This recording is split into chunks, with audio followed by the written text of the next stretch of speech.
5 years. It looks like hell. Wow. We've been rather busy in your absence, Mr. Freeman. The source engine gives us capabilities in 4 main areas.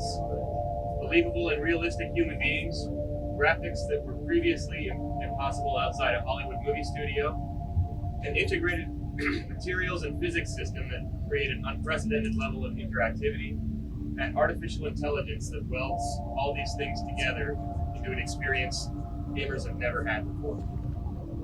A huge number of details go into creating a character like the G-Man. His eyes glint based on a radiosity calculation of the local illumination. They self-shadow and follow you as you move. He has 40 separate muscles in his face, and his emotions are based on a taxonomy of facial expressions created by Dr. Paul Ekman, a research psychiatrist. This same system begins... Pay attention, Mr. Freeman. I'm only going to say this once. Allows him to speak. And he can do it just as easily in any other language as English.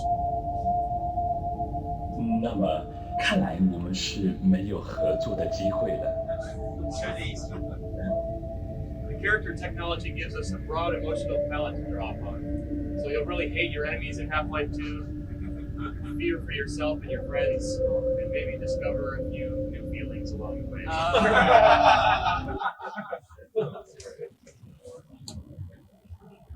So with characters who react emotionally and are so expressive, we need a world that's similarly flexible and interactive.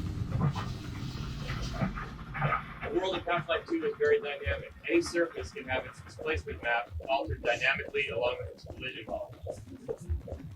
The world is also built out of materials.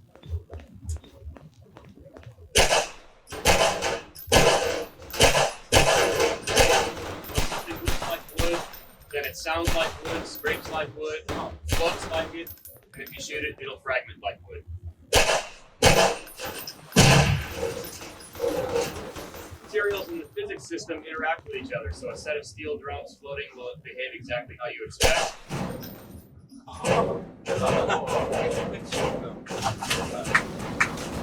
Didn't think this would be complete without a giant pachinko machine.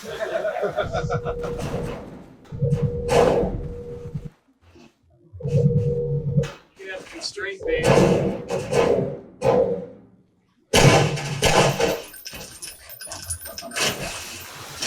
Have flexible models interacting with complex surfaces.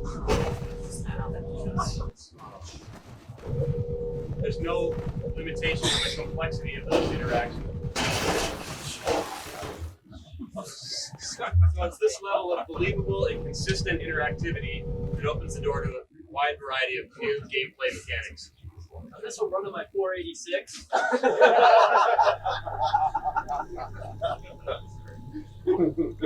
No comment. The graphics of the source engine are based around shaders. Same approach used to render movies like Toy Story and Monsters Inc. The walls here are actually bump map subdivision surfaces. If you look closely at the water, you can see it refracts merged objects and properly incorporates a Fresnel term to modulate the surface reflectivity.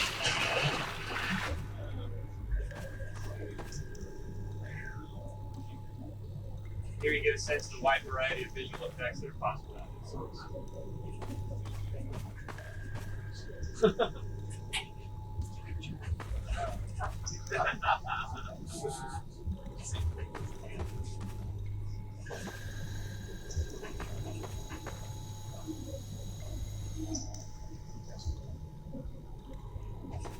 There aren't any arbitrary restrictions in the source on how you can use it. For example, you can take one of them and apply them to a human character, effectively building them out of water.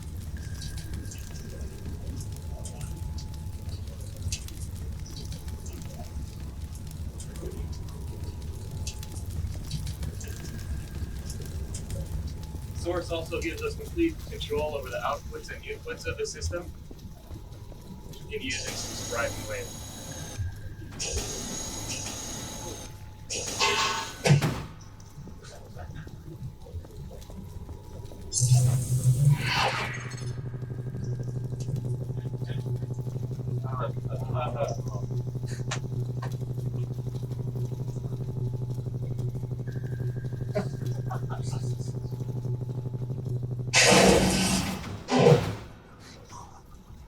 Given our technology overview of the Source engine, now let's look at Half-Life 2, the game.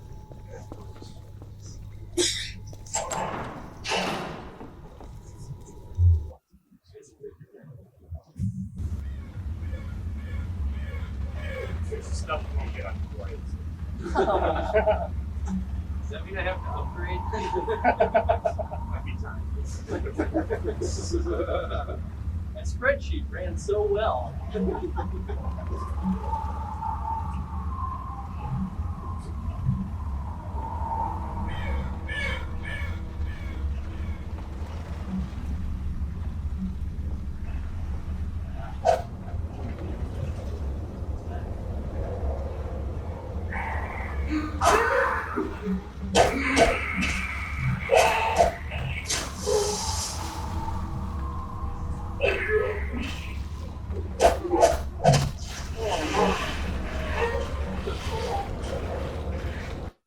This next segment will introduce you to Alex, one of your friends in Half-Life 2, and reintroduce Dr. Kleiner, one of the scientists from Black Mesa.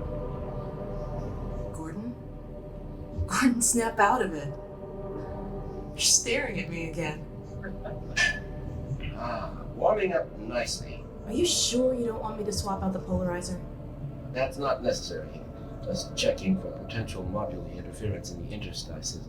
Conditions could hardly be more ideal. I hope so. I'm sorry, Gordon. I can't help thinking that this isn't going to work. We should have listened to my father and done it his way. It's just, this is the first time I've had any hope of really striking back at the Combine. And now we're sitting ducks unless we can get this thing running. Come on, Dr. Kleiner, is it going to work or not? No, there's nothing to be nervous about. Let's see. The massless field flux should self-limit, and I've clamped the manifold parameters to CY base, an LG orbifold, the Hilbert case. Oh, do be careful. We should just cut our losses. Listen. Scanners. That's it. We gotta get moving. Here, Gordon. Take this. Let's get out of here. It's too late. Run!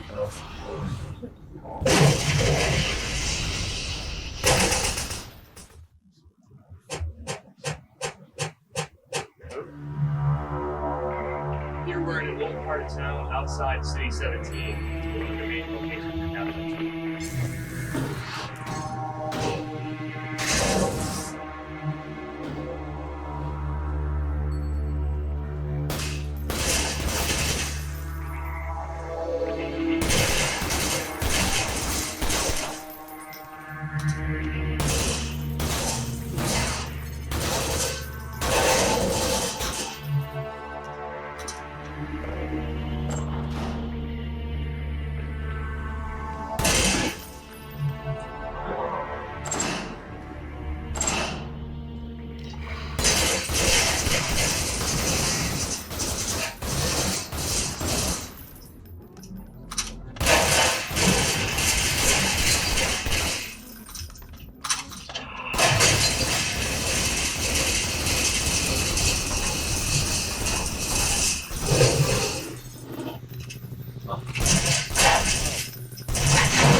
This part of town has been booby-trapped by a friend of yours named Father Grigori to have a survivalist hunt.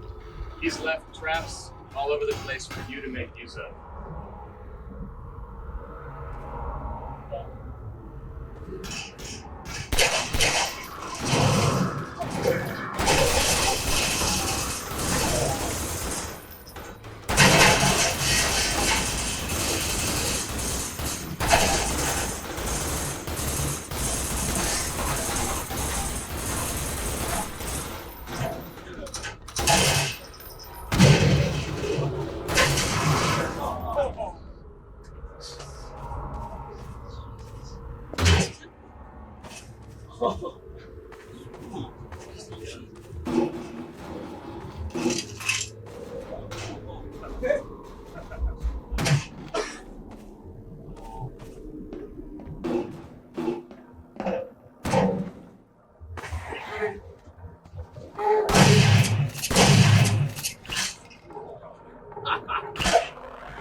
Here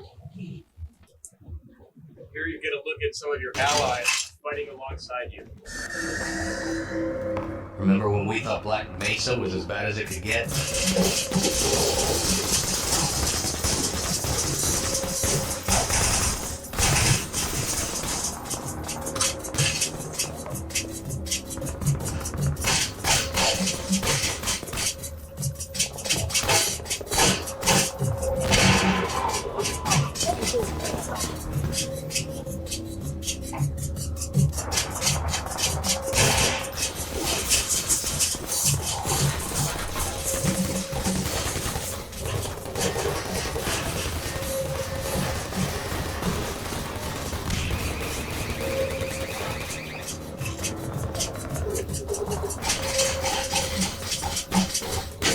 Cover me, Gordon!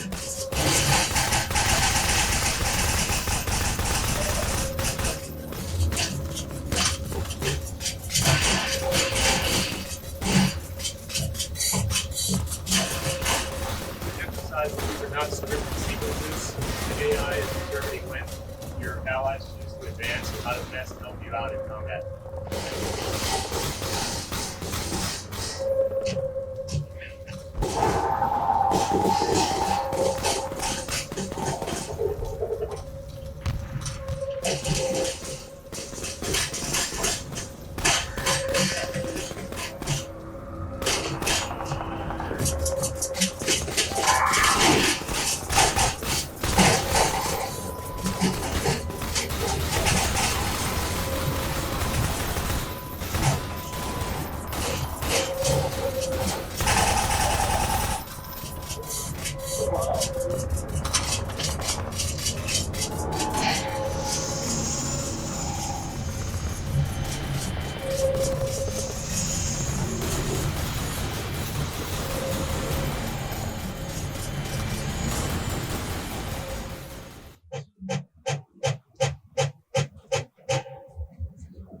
Your allies in the game won't always be human.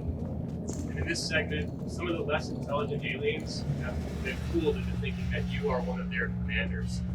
You have something that has the right pheromone on it, so these ant lions will do what you tell them to.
There are quite a few wide open outdoor areas in Half-Life 2. The combination of the physics system and the terrain system makes for pretty interesting gameplay.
This last sequence, you'll get a look at the Citadel at the center of the alien Combine. The Combine is a fortress which is slowly eating its way through the rest of City 17.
Well, well, isn't this just like old times?